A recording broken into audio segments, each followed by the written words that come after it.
다큐멘터리 역사를 찾아서 제42편 고구려 문화의 보물창고 고분벽화. 만약에 우리에게 고구려를 이해할 수 있는 자료가 삼국사기나 삼국유사 그리고 중국의 사서에 나타나는 활자로 된 기록들 뿐이었다면 고구려와 고구려 사람들에 대한 우리의 인식은 대단히 수상적이거나 뜬구름 잡기식이 되어버렸을지도 모릅니다. 고구려 사람들은 어떻게 생겼을까? 그들은 어떤 악기로 연주를 하고 어떻게 생긴 집에서 먹고 자고 생활했을까? 고구려 사람들은 어떻게 생긴 옷을 입었을까? 외출은 어떻게 했고 무슨 놀이를 즐겼으며 무엇보다 죽음을 어떻게 받아들였을까? 어느 왕 다음에 어떤 사람이 왕위를 이어받았고 어떤 왕 몇 년에 어느 나라를 침공했다. 이렇게 정치사 위주로 서술된 이런 기록만으로는 앞에서 열거한 고구려 사회에 대한 우리의 무수한 의문들을 풀 길이 없었을 것입니다. 그런데 고구려 사람들이 후세를 살아가는 우리들에게 당대의 생활상과 사고방식을 또박또박 새겨서 남겨놓은 자료들이 따로 있었습니다. 그것이 바로 고분벽화입니다. 그들은 왜 무덤 속 벽면에 그림을 그릴 생각을 했을까요? 그리고 그림들 속에서 우리들은 고구려인들의 어떤 생각을 읽어낼 수 있을까요? 이 시간에는 고구려 고분벽화 연구의 권위자로 인정받고 있는 울산대학교 전호태 교수와 함께 고구려의 유적으로 남은 무수한 고분들과 그 속에 그려진 벽화들을 중심으로 이야기를 진행하도록 하겠습니다. 우선 벽화를 얘기하기 전에 고구려 사람들의 무덤인 고분부터 살펴보기로 할까요? 고구려의 고분을 형태별로 분류하자면 적석총이라고 불리는 돌무지 무덤과 흙무지 돌방 무덤으로 나눌 수 있을 것입니다. 돌무지 무덤이라고 해서 돌을 그냥 계속 쌓아서 만든 무덤이죠. 이런 무덤은 그 초기에 많이 만들었고요. 중기 이후에는 이제 우리가 아는 그 돌로 방을 만들고 그 위를 흙으로 덮는 이것을 그 흙무지 돌방 무덤이라고 그러는데 후기에는 그런 무덤이 많이 만들어집니다. 그래서 돌로만 이렇게 쌓은 돌무지 무덤들은 그 고구려의 그 두 번째 서울인 그 지반, 지금은 중국 땅이죠. 중국의 길림성 지반, 중국 발음으로 지안인데 그 지역하고 처음 그 주몽이라는 사람이 나라를 세웠던 땅, 현재는 중국의 요녕성 환인현입니다. 고구려 초기의 무덤들은 돌을 쌓아서 만든 돌무지 무덤이었습니다.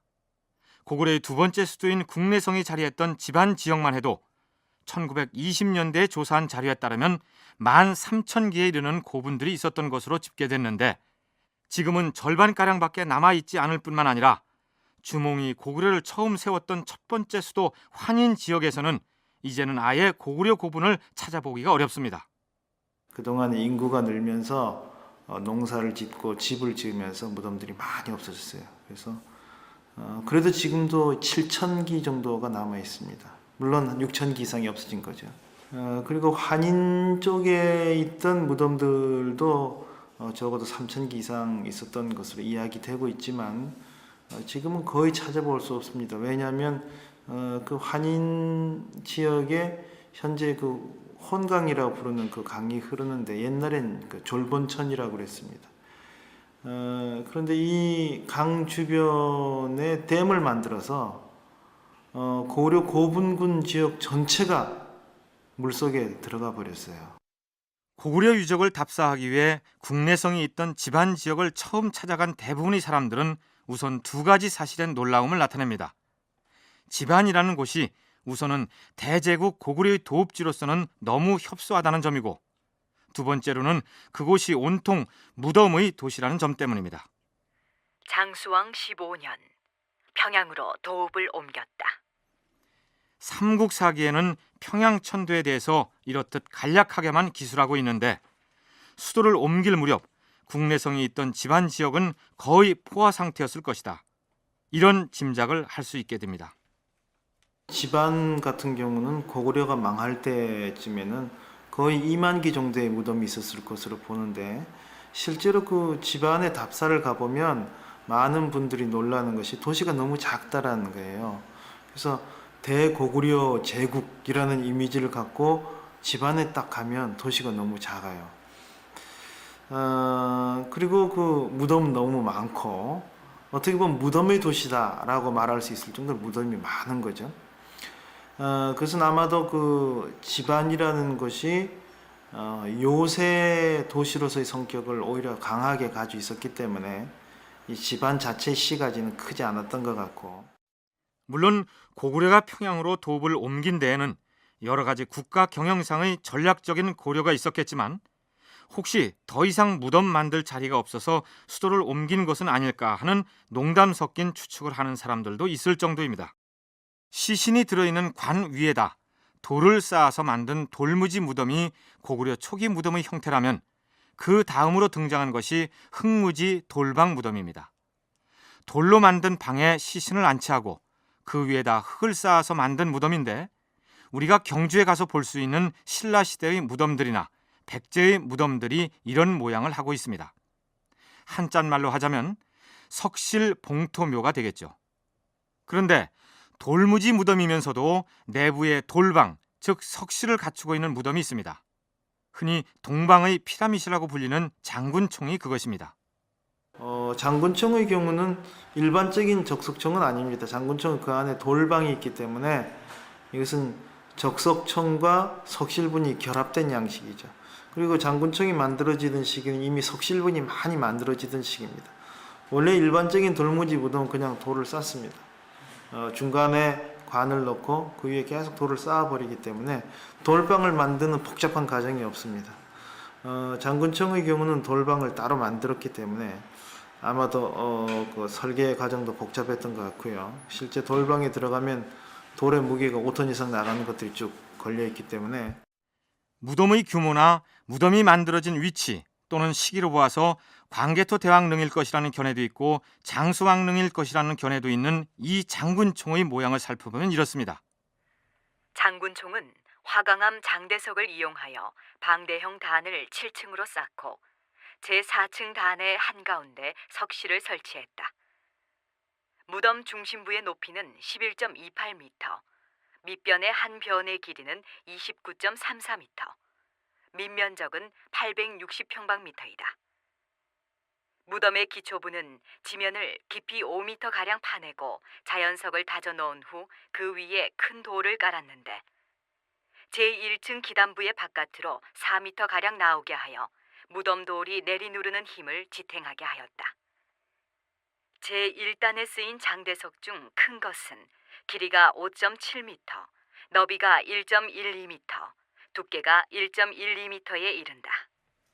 자, 그렇다면 고구려 사람들은 중량이 5톤 이상이나 되는 이 거대한 돌덩이를 어떻게 운반했고 또 어떻게 규격에 맞게 다듬어서 쌓았을까요? 자! 이말하면 강문이 단단히 열었다! 화이트홀에 도화지를 묶었으면 모두 줄을 잡고 당겨!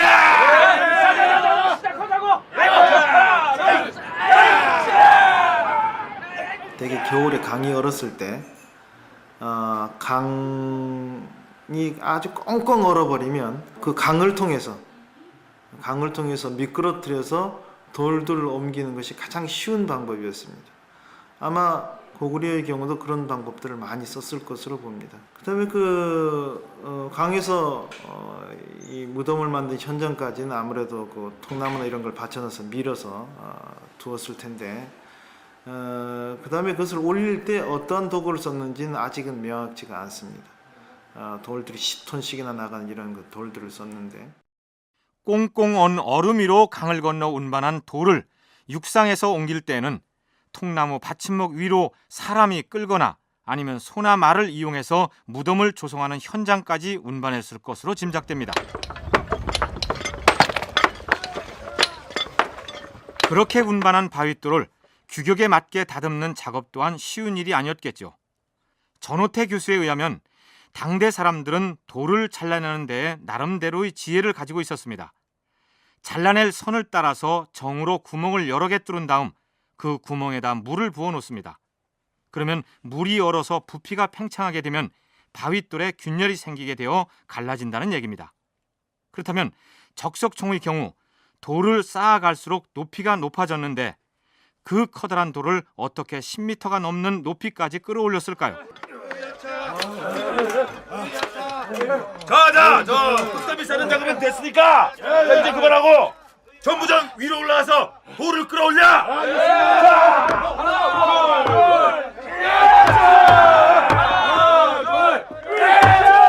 자, 조금만 더. 됐어. 자, 이제 멈춰. 바깥에다 흙을 쌓아 언덕을 만들고 그 언덕으로 돌을 끌어올렸을 것이다. 그런 얘기입니다. 물론 어디까지나 추측일 뿐 당시 고구려 사람들이 더 기발한 아이디어로 적석총을 축조했을 가능성도 있겠죠. 왕이나 귀족이 죽어서 무덤에 묻히면 그 무덤을 지킬 묘지기가 필요했습니다. 광개토 대학 능비를 보면 묘지기, 즉 수묘인에 관한 기록이 전체 비문의 3분의 1이나 차지하고 있습니다. 나의 선조께서는 옛날 백성들만을 취하여 묘를 지키고 묘역을 돌보게 하라고 말씀하셨다. 그러나 나는 이들 옛 백성들이 점차 줄어들까 염려가 되는구나. 내가 죽은 뒤에 묘를 지킬 자들은 내가 몸소 돌아다니며 정복한 백성들로 삼기 바란다. 광개토 대왕은 생전에 이런 유언을 남기면서 자신의 묘를 지킬 사람으로 220가를 두라고 얘기했는데 아들인 장수왕은 110가를 더해서 330가를 수묘인으로 정합니다. 수묘인이라는 것이 우리말로 하면 묘직이죠. 묘직인데 이 묘직이 제도는 그 왕릉이라는 경우는 이 왕릉의 부장품도 있을 거고 왕릉 자체를 잘 지키는 것이 후손이 잘 되는 근거가 되기 때문에 수묘인은 이제 국가 단위나 아니면 귀족 집안 단위에서 거의 대부분의 경우가 다 두었을 겁니다. 그래서 기록상으로는 광개토왕의 300호만 남아 있지만 아마 집안이라는 도시는 왕궁 외에 대부분의 일반 주민들은 수묘인으로 있었을 가능성이 매우 높습니다. 삼국사기 신대왕 시기의 기록을 보면 이런 대목이 나옵니다. 신대왕 15년 가을, 국상 명림 답부가 죽었다. 왕이 직접 가서 애도를 표하고 7일간 조회를 중지하였다. 예를 갖추어 장례를 지내고 20여 호의 묘지기를 두었다. 광개토 대학릉의 수묘인이 330호이고 국상 명림답부 무덤의 묘지기가 20호라면 다른 귀족들의 무덤 역시 묘지 지키는 일을 업으로 삼았던 사람들이 적어도 1명 이상씩은 있었겠죠.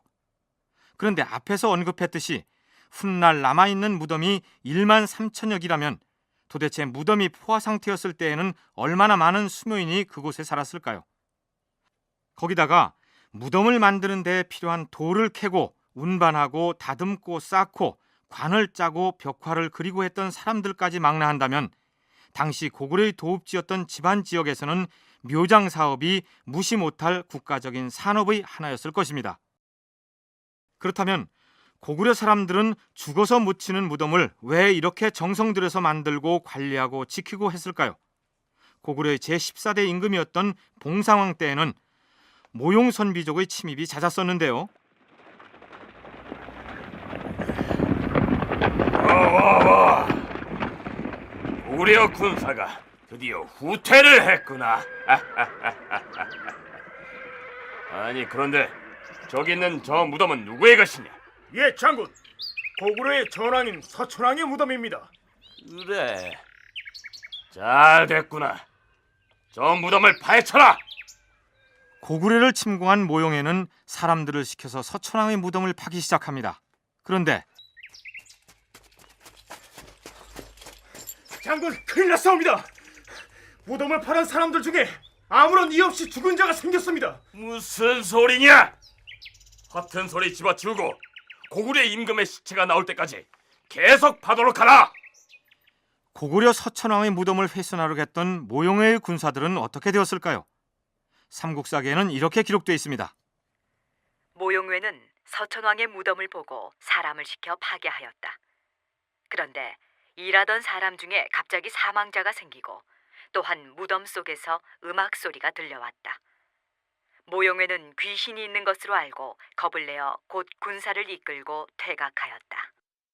글쎄요, 실제로 무덤 속에서 귀신 소리가 들려서 모용회의 군사들이 겁을 먹고 후퇴했다는 얘기 자체는 믿기 어렵지만 어쨌든 당시 고구려 사람들은 무덤 속에 묻힌 서천왕이 애적을 물리친 것이라고 믿었던 것입니다. 당시 일반적으로 믿었던 것들 중에 하나가 사람이 죽어서 장사를 지내서 무덤 안에 시신을 넣으면 백이, 혼백 중에서 백이 거기에 남아서 지냈다, 이런 식의 인식들을 가지고 있습니다. 그래서 고구려의 경우에도 왕릉이 도굴되는 과정에서 무슨 사람들이 막 갑자기 죽고 그 속에서 음악 소리가 나와서 놀라서 그만뒀다, 이런 얘기도 있는데 비슷한 기록이 그 신라에 관한 기록에도 보입니다. 예를 들어서 뭐 김유신의 자손들이 제대로 이렇게 국가에서 대접을 못 받는 것을 보고 김유신의 혼령이, 그러니까 고대 사람들은 사람이 죽으면 그 혼백 가운데서 혼은 하늘나라로 가고 백은 무덤 속에 남아서 후손을 지켜준다고 믿었던 것입니다. 특히 왕의 경우 죽어서도 무덤 속에서 나라의 안녕을 지탱해주는 대단히 신성한 존재였습니다. 바로 그런 상징성 때문에 오히려 애적의 표적이 되는 경우가 많았습니다. 서아시아나 다른 지역에서도 대개 다른 나라를 점령을 하면 제일 먼저 부수는 것이 그 나라의 종묘 사직입니다. 그러니까 그 나라의 정통성이 유지되어 오던 제사 유적들을 먼저 부숴버려요. 그럼 그 나라의 힘의 근원이 사라지는 거고, 아주 매우 상징적이면서도 현실적인 거죠. 그거는. 그 다음에 그 역대 왕들의 능을 훼손시키는 경우도 많이 있습니다. 그래서 그것은 어떤 유물을 뭐 가져가서 경제적 도움을 받고자 하는 측면보다는 그 나라가 재기하지 못하게 하는 그런 아주 상징적인 효과를 주죠. 고구려 역사를 통틀어서 죽은 다음에 가장 큰 순환을 당했던 임금을 꼽으라면 두말할 것 없이 제15대 임금이었던 미천왕이겠죠. 고궁한왕 시기에 연나라 임금 모용왕이 이끄는 4만 명의 군사들은 고구려의 도읍지였던 환도성을 정복하게 됩니다. 그때 연나라의 한 장수가 모용왕에게 이렇게 말합니다. 대왕마마, 고구려 땅은 우리가 남아서 다스리기가 어렵사옵니다. 지금은 임금이 도주하고 백성들이 흩어져 산골짜기에 잠복하였으나 우리 대군이 철수한 뒤에는 틀림없이 다시 모여서 나머지 군사를 수습할 것이니 이 어찌 근심거리가 아니겠사옵니까? 그러면 어찌하면 좋겠느냐? 고구려 왕의 아버지를 인질로 잡아가는 게 좋겠사옵니다. 아니, 고구려 왕의 아버지 미천왕은 이미 죽어서 지하에 묻혀 있지 않느냐? 무덤을 파서 그 시체를 인질로 가져가고 왕의 생모 역시 사로잡아서 돌아갔다가 고구려 왕이 제발로 와서 사죄하기를 기다린 후에 돌려준다면 고구려에서 대왕 마마의 은혜를 헤아릴 것이옵니다.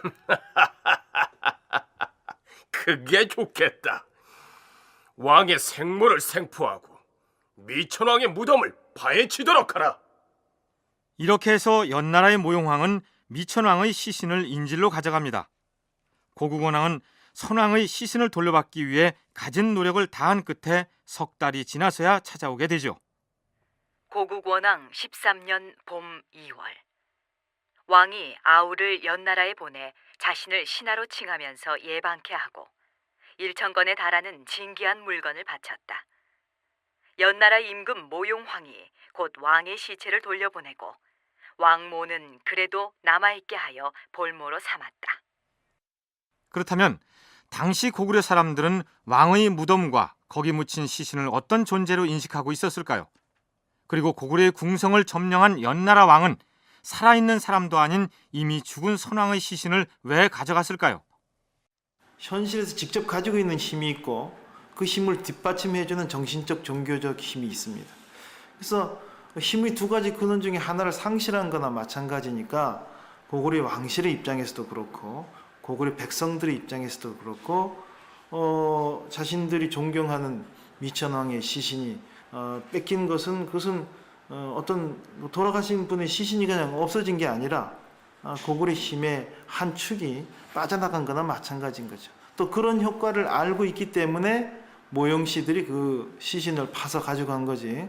그 정치적 종교적 효과가 있거든요. 이미 죽어서 무덤에 묻힌 왕이지만 그 왕의 혼령이 고구려의 현실 사회에 미치는 영향력이 만만치 않다는 사실을 증거해주는 사례라고 할 수 있을 것입니다. 우리의 경우 나무의 무덤을 파헤치는 것을 금기로 여겨왔지만 중국의 풍습은 조금 달랐던 모양입니다. 전호태 교수의 설명에 의하면 삼국지연의에 등장하는 위촉 오가 경쟁하던 시기에 조조의 아들 조비가 세웠던 위나라에서는 한나라 때의 왕릉을 비롯한 귀족들의 무덤을 발굴하는 전담 부서를 아예 따로 두고 있었습니다. 당시에 삼국이 경쟁한 상태에서 항상 경제적인 문제들이 많이 있었어요. 그러니까 군사 비용이 부족했던 거죠. 군비를 조달하기 위해서 한나라 때는 그 후장 풍속이 있었어요. 아주 화려하게 장례를 치러서 유명한 옥으로 만든 옷을 시신에 입힌 사례들이 아주 많습니다. 그래서 옥으로 만든 옷을 입힌 그런 시신을 한번 찾아내면 그 옥이라는 것이 지금 우리가 생각하는 것하고 달리 당시에는 옥이 같은 크기와 무게의 금보다도 비싼 경우가 많았습니다. 그래서 한나라 때의 옥의만 발견하면 일개 사단을 무장시킬 만한 비용을 얻을 수가 있는 거죠. 물론 경제적인 이유 때문에 그렇게 했다는 얘기입니다. 그런데 고구려의 고분에서는 부장품이 별로 나오지 않는 것으로 보고되고 있습니다. 이 점은 신라나 백자나 가야의 고분과도 구별되는 점인데 중국 사서인 북사열전 고구려편에는 고구려의 장례 풍습을 이렇게 기록하고 있습니다. 고구려 사람들은 장사를 지낼 때 북치고 춤추며 풍악을 울린다. 매장이 끝나면 죽은 사람이 생존 시에 썼던 의복, 놀이개, 수레, 말 등을 가져다가 무덤 옆에 놓는데 장례에 참석한 사람들이 다투어 그것들을 가져간다. 지금 생각해도 대단히 바람직한 장례 풍습이 아닙니까? 그렇다면 고구려의 왕들이 묻힐 무덤들은 어느 시기에 만들어졌을까요? 임금이 군사를 이끌고 전쟁터에 나가는 것이 다반사이기 때문에 언제 어떤 일이 생길지 모르는 것 아니겠습니까? 무덤을 어느 시기에 만들었다는 기록이 따로 없기는 하지만 죽어서 묻힐 유택을 살아생전에 미리 만들었을 것이라는 추정은 가능합니다. 광개토왕의 경우 서기 413년 10월에 세상을 떠난 것으로 되어 있습니다. 그런데 광개토당 능비에는 이듬해인 414년 9월 29일에 만들었다고 기록되어 있습니다. 태왕릉을 그의 무덤이라고 가정할 경우 한 변의 길이가 무려 65m에 이르는 거대한 돌무덤을 1년 만에 축조했다는 것은 불가능할 것입니다. 그렇다면 고구려 왕들은 즉위하자마자 무덤을 조성하는 절차에 들어갔을까요? 제4대 임금이었던 민중왕의 경우를 살펴보기로 하죠. 대왕마마, 저쪽에 사슴이 달려가고 있사옵니다. 그렇구나. 이번엔 화살을 낭비하지 않을 것이니라.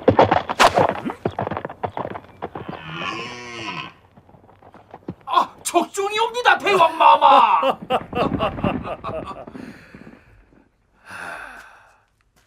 아니, 그런데 이건 바위 한가운데 뚫린 석굴이 아니냐?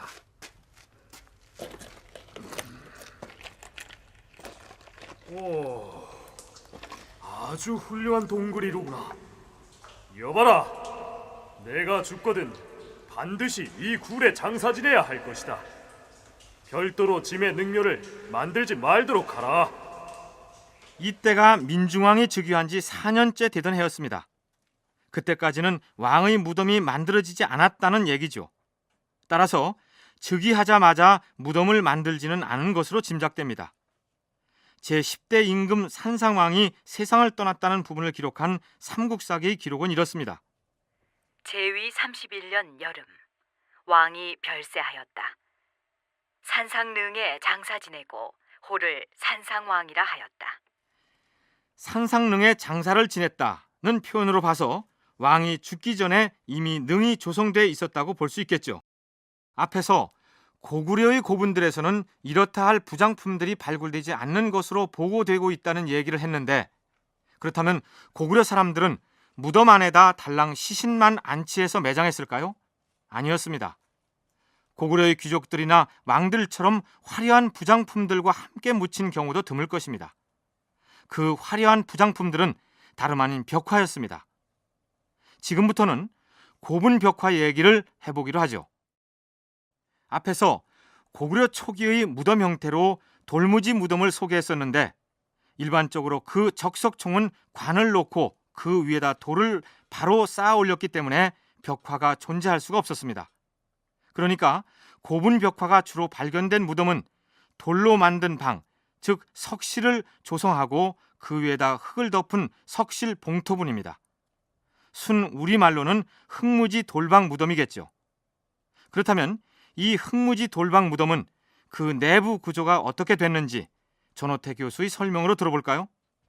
거기에는 보통 그 돌방 안에는 돌로 만든 관대를 둡니다. 이게 뭐 칠성판 해당되는 거죠, 사실은. 돌로 만든 관대를, 이런 그 탁자 형태의 돌로 만든 관대를 보통은 2개를 둡니다. 3개를 두는 경우도 있는데, 3개를 두면 아마 주인과 부인 둘일 거고, 2개일 때는 부부겠죠. 고구려 돌방 무덤의 가장 큰 특징 중에 하나는 부부 무덤이라는 겁니다. 거의 대부분의 경우가. 그래서 고구려인들이 결혼할 때 수의를 만들었다, 평생 해로하자 이런 뜻의 수의를 만들었다 그러는데, 그러니까 사면을 돌로 쌓아서 만든 석실이 있는데, 쉽게 얘기해서 죽은 사람이 기거할 방이라고 보면 되겠습니다. 그 방 안에 침대처럼 탁자 높이로 관을 놓을 자리, 즉 관대를 2개 놓아두고 그 위에다가 부부의 시신이 각각 들어있는 관을 올려놓는다, 이런 얘기입니다. 물론 그 돌방 위로 흙을 덮어서 봉분을 만들겠죠. 그렇다면 부부 중에서 만일 남자가 먼저 죽는 경우 살아있는 부인을 남편과 함께 순장했을까요? 물론 그렇지 않습니다. 보통 돌방의 경우는 문을 열고 닫을 수가 있으니까 아마 부인이 나중에 죽으면 다시 또 추가로 매장을 했던 것으로 보입니다.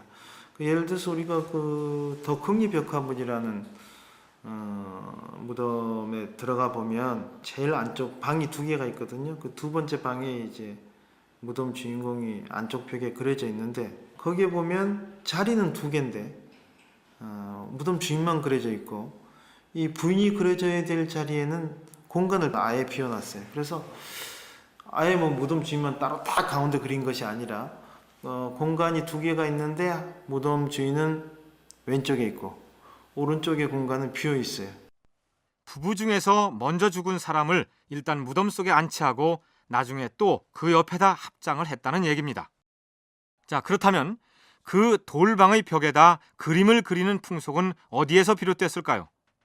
전호태 교수는 아마도 중국 한나라 시대의 낭랑 문화가 전해졌을 것으로 추정합니다. 고구려에서 고분벽화가 등장하는 것은 3세기 말 정도부터입니다. 200년대 후반이죠. 그때부터 등장하기 시작하는데, 아마도 그 고분벽화는 이 낭랑과 관련이 깊을 겁니다. 낭랑에서 이 나무 판을 이렇게 그 광의 형태로, 묘광의 형태로 짜고 거기에다가 회를 발라서 그림을 그린 사례들이 나오는데, 그 채협총이라는 무덤의 경우가 그거거든요. 그런 사례에서부터 힌트를 얻거나 영향을 받아서 아마 그 돌방 안에 벽화를 그리기 시작했던 것으로 보입니다. 그러니까 고구려의 고분 벽화는 중국 문화에서 힌트를 얻어서 만들어진 것이라고 보면 무리가 없을 것 같습니다. 그렇다면 돌방의 벽에다 어떻게 그림을 그렸을까요? 초기의 벽화를 그릴 때는 돌방에 이제 흙을 좀 바르고요. 그 위에다가 두텁게 회를 한번 바르고, 거친 회를 다시 아주 그 미세한 분말로 된 그런 회를 정교하게 이렇게 바르고, 그 위에다가 벽화를 그리는데, 벽화를 그리는 순서는 보통은 모본이 있습니다. 모본을 갖다가 대고 그 모본의 선에 따라서 바늘 같은 것으로 찌릅니다. 이렇게 지금도 아마 불화는 그런 식으로 그리는 것 같은데 쭉 찌르고 나서 종이를 떼죠. 그리고 나서 그 선에 맞춰서 우선 그 윤곽들을 다 그립니다. 당시 벽화 그리는 일을 담당했던 화공에 대한 기록이 없기 때문에 자세히 알 수는 없으나 그림을 분석한 결과 적어도 2사람 이상이 작업을 했던 것으로 보고되고 있습니다. 자, 어디 석회 발라놓은 게 다 말랐나 보자. 오, 다 말랐네. 자, 그러면 그림을 그리자. 저 벽면 중앙에는 이 무덤의 주인 나리를 그려야 하니까 그쪽은 비워두고 저쪽 벽에다 연꽃무늬부터 그려야겠네. 자, 여기 모모를 갖고 왔으니까 한 장씩 들고 작업 시작해보자. 어디다 무슨 그림을 그릴 것인지가 정해지면 그 그림이 그려진 종이 모본을 벽면에 대고 그림의 선을 따라서 바늘이나 송곳 같은 것으로 찔러서 윤곽을 표시합니다. 그림의 윤곽이 완성됐으면 이제 채색 작업을 해야 될 텐데 당시 사람들은 어떤 물감을 사용했을까요? 최근에 국립중앙박물관의 보존과학실에서 쌍용총의 벽화 조각을 정밀 분석한 결과에 따르면 이렇습니다. 쌍용총의 경우 벽화 조각에는 주로 붉은색과 검은색 안료가 나타나는데 적색인 경우에는 수은과 황의 농도가 높게 나타났다. 이는 황화수은을 안료로 한 것이고 흑색은 먹을 사용했다. 벽화의 주색인 젓갈색은 황토 같은 산화철 계열의 흙을 가열하여 만들었을 것으로 추정되며 그 외에 산화납이나 크롬 계통의 산화물 같은 천연 재료를 주로 사용했다. 벽화에 사용된 대부분의 물감들이 천연 광물성 재료들이라는 얘기입니다. 어쨌든 고구려의 고분 벽화들이 무려 1500년의 세월이 지난 지금까지도 그 화려한 색채를 유지하고 있으니 그들이 물감 만드는 지혜가 우러러배지 않습니까? 그렇다면 고구려 사람들이 벽화의 주제로 삼은 것들은 무엇이었고 그 그림들 속에서 우리는 고구려인들이 어떤 생각들을 읽어낼 수가 있을까요? 무수히 많은 고구려의 고분 벽화를 사례를 들어가면서 소개할 수는 없기 때문에 우선 시기별로 벽화에 나타난 그림들의 경향을 중심으로 얘기를 진행하겠습니다. 우선 고구려 고분의 초기 벽화들에는 대체로 이런 장면들이 등장합니다.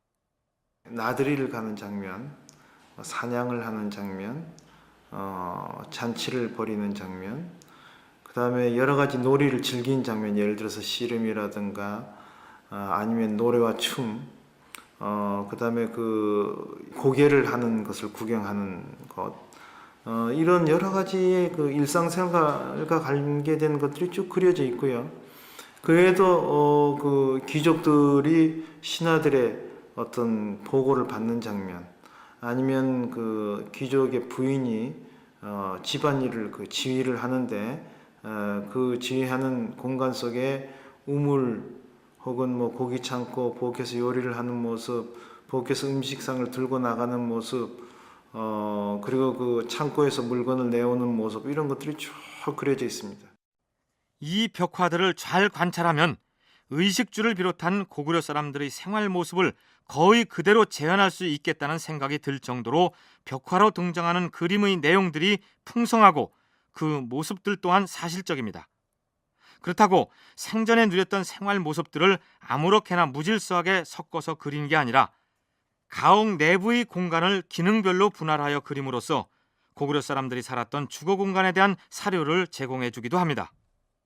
덕흥리 벽화분인 안악 3호분 벽화분을 보면 예를 들어 덕흥리 벽화분은 방이 2개인데 앞방에는 조선시대로 치면 사랑채에 해당되는 기능이 부여되어 있고 뒷방에는 안채에 해당되는 기능이 부여되어 있습니다. 그래서 실제 벽화의 배치가 앞방에는 무덤 주인이 신하들의 여러 가지 보고를 받는다든가 이런 장면들, 아니면 행렬을 지어 나간다든가 이런 장면들로 되어 있고요. 뒷방에는 이건 안채에 해당되는 공간이니까 여기에는 부엌도 그려져 있고 무슨 창고라든가 아니면 그 연못이라든가 이런 그 안채에 있을 수 있는 여러 가지 시설들과 여러 가지 장치들이 보입니다.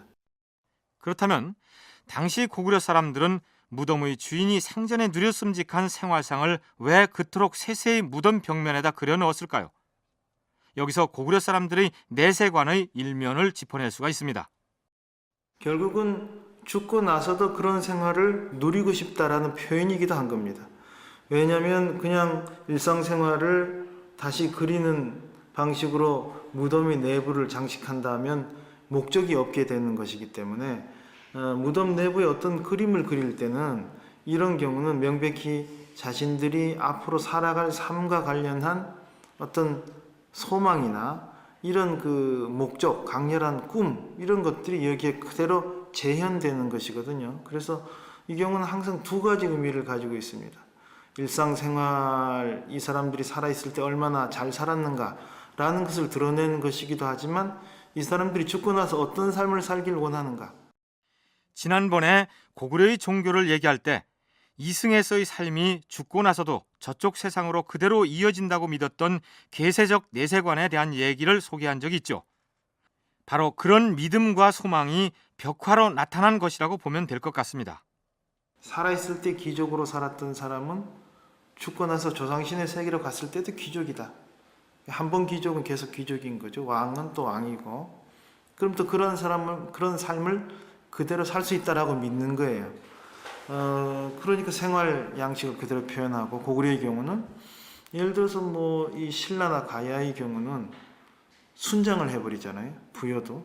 그것은 뭐예요? 그 사람들을 내세에도 데리고 가서 하인으로 혹은 시종으로 쓰겠다라는 거거든요. 귀족의 삶이 계속되고 왕의 삶이 계속된다는 거죠. 근데 고구려의 경우는 순장이라든가 화려한 유물을 많이 묻는 방식을 택하지 않고 무덤 속에 유물을 묻거나 부리던 사람들을 순장하는 방식을 택하지 않고 대신 그림으로 그려 넣었다는 분석입니다.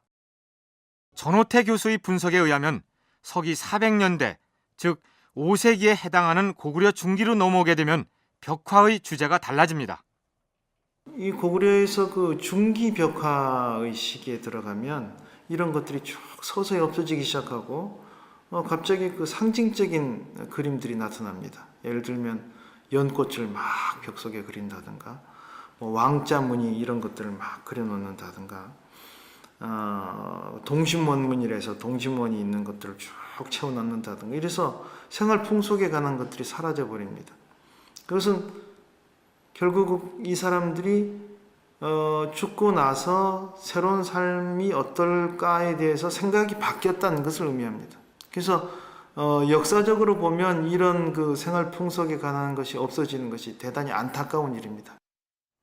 삼국사기에는 없는 고구려인들의 생활상이 사실적으로 나타난 것이 고분벽화이기 때문에 그 벽화 그림들만으로도 고구려인들의 변화해가는 생활 모습을 읽어낼 수 있을 터인데 생활 풍속도가 벽화의 주제에서 밀려나 버렸다는 것은 역사를 연구하는 후세 사람들에게는 대단히 아쉬운 점이 아닐 수 없겠죠. 그런데 고구려의 고분 벽화가 생활 풍속도에서 연꽃 무늬 같은 불교적 색채를 띤 주제들로 바뀌는 5세기 무렵의 고구려 사회에 어떤 일이 있었는지를 눈여겨볼 필요가 있을 것입니다.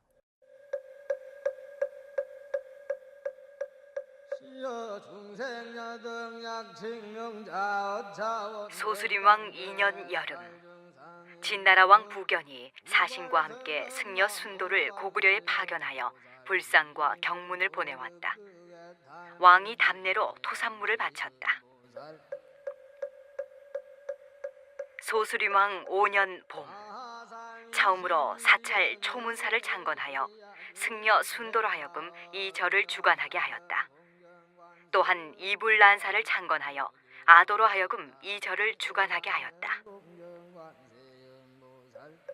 고국양왕 9년 3월, 백성들에게 불교를 숭배하여 복을 받게 하라는 교서를 내렸다. 광개토왕 2년 가을, 평양에 9개의 절을 창건하였다. 바로 그 시기가 고구려에서는 불교를 받아들여서 임금이 백성들에게 불교를 숭상하라고 교서를 내릴 만큼 불교가 성했던 시기였습니다. 이 5세기 초에 광개토왕이나 장수왕 통치 전반기에 보면 그 벽화 속에서 그 흔적이 보입니다. 예를 들어서 승려를 앞장세우고 귀족 부인이 시녀들과 함께 공양하러 가는 모습, 아니면 나무에다 칠보를 걸어놓고 칠보 공양이라서 불교에서 중요시하는 7가지 보물을 공양하는 그런 모습, 뭐 이런 것도 나오고, 아니면 그 불교에서 많이 이야기하는 비천이나 보살이나 이런 상들이 벽화에 막 가득 그려지는 거예요. 그것은 이 5세기 이 장수왕 통치 시기에 막 들어가면서부터는 고구려 사회의 정신세계나 종교세계가 많이 바뀌었다는 거죠. 그래서 주제의 변화가 온 겁니다. 죽더라도 생전에 누리던 부귀와 영화를 저 세상에서도 고스란히 누릴 수 있을 것이라고 믿었던 고구려의 귀족들에게 생전에 쌓은 업에 따라서 내세에서의 처지가 달라진다는 불교의 가르침은 어찌 보면 상당히 실망스러울 수도 있었겠죠. 이 살아있을 때 얼마나 우리가 좋은 일을 많이 했는가. 보통 복을 쌓는다 그러기도 하고 선업을 쌓는다 이런 말도 하는데, 살아있을 때 얼마나 좋은 일을 많이 했는가에 따라서 내세에 갔을 때 삶이 새롭게 결정되는 거예요. 그래서 전통적으로는 귀족은 계속 귀족이 되어야 되지만, 불교적인 생각에 따르면 귀족이었다 하더라도 신통치 못하게 살았으면 내세에 가면 불교적인 여러 개의 세계 중에서 축생같이 동물로 태어나는 그런 결과를 얻을 수도 있고, 잘했으면 천계라고 해서 하늘세계에 태어날 수 있고, 너무너무 잘했으면 아예 이렇게 이런 여러 세계 중에 하나에 나는 것이 아니라 정토라고 하는 완전히 최종적으로 거기서 삶이 더 이상 바뀌지 않는 그런 세계에 태어날 수 있다라고 믿으니까, 고구려 후기라고 할 수 있는 5세기 말에서 6세기 초에 이르면 불교에 대한 주제가 서서히 쇠퇴하고 청룡, 백호, 주작, 현무 같은 사신도가 무덤의 벽면을 비중 있게 차지하게 됩니다. 물론 이 사신의 모습은 이전의 벽화에도 등장했지만 사신이 벽화의 주인공으로 등장하게 되는 때가 바로 이 무렵입니다. 그렇다면 연꽃이 온 벽면을 차지하다시피 하다가 그 주인공 자리를 사신에게 넘겨줘야 했던 이유가 어디에 있을까요? 사신이 중요했다는 증거죠. 중요해졌다는 얘기예요. 연꽃보다도 중요해진 거예요. 그럼 왜 사신이 연꽃보다 중요해졌을까? 그것은 이 사신에 대한 신앙이 이전과는 다른 차원에서 전개된다는 겁니다. 내세관과 아주 깊이 연결돼서 이해되기 시작하는 거예요. 그래서 당시에 그 문헌 기록에 자세히 나와 있지 않지만 전체적인 흐름으로 봐서는 불교 신앙이 5세기 말 정도부터는 장수왕이 죽고 나서 문자명왕이 즉위하고 이런 시기쯤 돼서부터는 불교 신앙이 서서히 쇠퇴하는 것 같아요. 그러니까 무엇이든지 전성기가 있고 쇠퇴기가 있는데, 불교가 쇠퇴한 자리를 사신이 차지했다는 것은 이른바 동아시아의 전통신앙이라고 할 수 있는 신선신앙과 관련된 내세관이 고구려인들을 지배했기 때문이 아니겠느냐. 전호태 교수는 이렇게 분석합니다. 사실 사신이라는 것이 원래는 별자리였거든요. 일반적으로 많이 알려진 이론에 따르면 하늘에 태양이 지나는 길에 28개의 별자리가 있는데, 동방에 있는 7개의 별자리는 형태가 청룡이 되고, 서방에 있는 7개의 별자리는 백호가 되고, 남방에 있는 7개의 별자리는 주작이 되고, 북방의 7개의 별자리는 현무가 된다. 이런 사고방식이 있었어요. 그리고 이 사신에 대한 지식이 나중에 중앙의 황룡까지 포함하면 화수목금토가 돼서 오행신앙, 오신신앙이 돼버립니다. 동양의 전통적인 우주론이 음양오행설이죠. 그죠? 이 음양오행설에 의해서 오신이라는 존재가 만들어지는 건데, 사신과 신선이 등장하는 고구려 후기 벽화들, 중국에서 건너온 도교의 영향 때문으로 이해하기 쉽습니다. 그러나 중국의 도교가 연개소문에 의해서 고구려에 도입된 시기는 7세기 무렵인데 비해서 고구려 고분 벽화에서 사신이 유행했던 시기는 6세기부터입니다. 따라서 신선신앙이라는 고구려인의 전통 종교에다 중국에서 온 도교의 요소가 더해졌을 수 있다. 전호태 교수의 분석이 그렇습니다. 더불어서 한 가지 흥미로운 사실은 중국의 고분 벽화에도 사신이 등장하는데 고구려 벽화의 사신과는 상당한 차이가 있다는 점입니다. 그 사신이라는 게 우주적 존재니까 죽은 자가 가는 새로운 세계인 새로운 우주에 대해서 그것을 지켜줄 수 있는 것은 사신이다. 이런 생각을 하게 된 것 같아요. 그래서 사신이 벽 전체를 차지하는 주인공이 되어버립니다. 그런데 재미있는 것은 이 사신만으로 벽 전체를 장식하는 사례들은 고구려 벽화에서만 보인다는 겁니다. 중국에서도 사신 신앙이 유행을 한때 했지만 벽화의 주제가 된 적은 없습니다. 중국에서 사신이 이해될 때는 항상 신선과 연결돼서 신선이 부리는 동물처럼 인식되는 경우가 많고요. 우리의 경우는 사신을 그야말로 우주적인 수호신으로 인식을 해서 같은 사신이라도 고구려의 사신은 그 자체가 우주적인 수호신으로서 벽화의 주인공 대접을 받는다는 점입니다. 지금까지 고구려 고분 벽화의 변천 과정을 개략적으로 짚어봤습니다.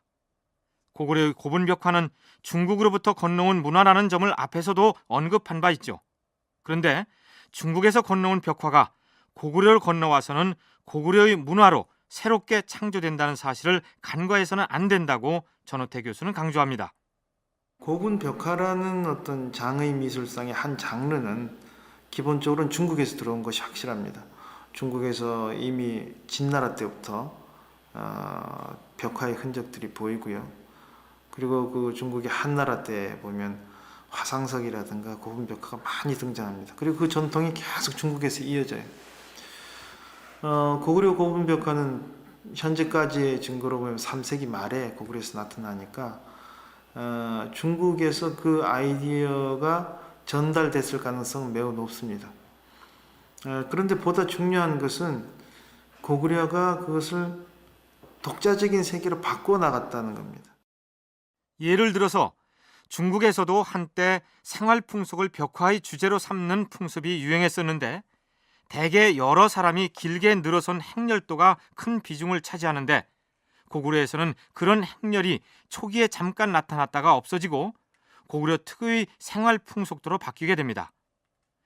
불교가 유행했을 때도 돌방의 천장을 완전히 연꽃으로 장식하는 모습은 중국의 고분 벽화에서는 찾아볼 수 없는 부분입니다. 사신도의 경우도 중국의 사신은 보통 무덤 천장에 그려지는 데 반해서 고구려의 사신은 벽면에 그려진다는 점이 다른 점이라고 할 수 있습니다. 그러니까 고구려인들은 외부로부터 문화를 받아들일 때는 대단히 적극적이되 그것을 고스란히 옮겨놓지 않고 고구려 나름의 새로운 문화로 바꿔나갔다.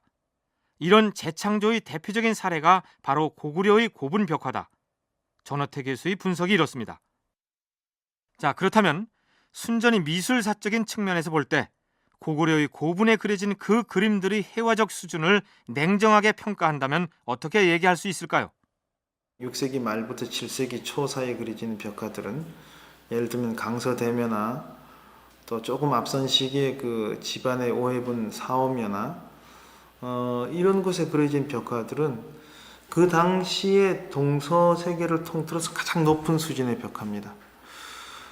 예를 들어서 강서대묘의 현무나 강서중묘의 백호나 뭐 이런 것들 혹은 오해분 사오묘의 해신과 달신 같은 경우는 그 정도 수준으로 그려진 벽화를 당시에 중국에서도 찾아볼 수 없고 물론 유럽이나 서아시아 쪽에서는 찾아볼 수가 없습니다.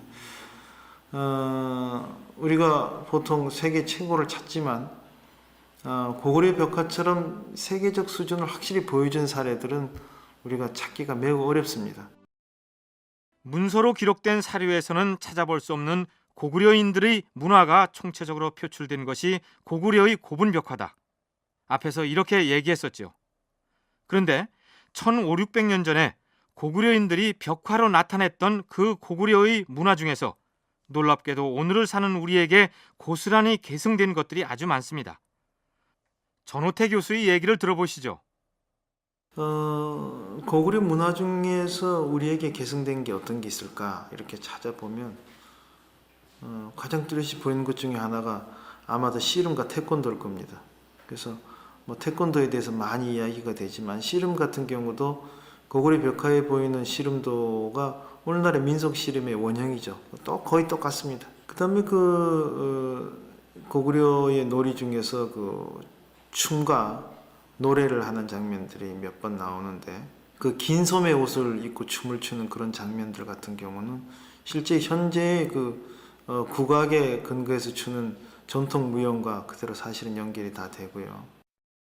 뿐만 아니라 벽화에 그려진 토기들도 오늘날 우리의 생활 토기로 이어져 오고 있고 매를 이용한 매사냥도 온돌 문화도 중국으로는 가지 않고 우리에게만 전승돼 왔습니다. 죽은 이의 거처인 무덤 속에 당대를 살았던 자신들의 모습을 탁월한 창의성으로 옮겨놓을 줄 알았던 고구려 사람들. 그들의 개방적인 문화 수용의 자세와 재창조의 정신을 본받아야 하지 않겠습니까? 어떤 문화를 받아들이는데 굉장히 개방적인데 그것을 자기 것으로 바꿔버린다라는 거죠. 그것을 창의적으로 바꿔버린다. 오늘날에 우리가 디지털 시대의 최선진국이 됐는데 디지털이라는 것을 우리가 만들어낸 건 아닙니다. 선진국에서 디지털 기술을 처음으로 받아들였는데 그것을 실용화시켜서 세계적으로 널리 퍼지게 하는 역할을 사실은 우리 한국이 하고 있습니다. 이런 그 문화의 개방적인 태도와 창의적인 어떤 재생산의 그 전통이라는 것도 고구려로부터 우리가 이어받은 것이라고 볼 수가 있습니다.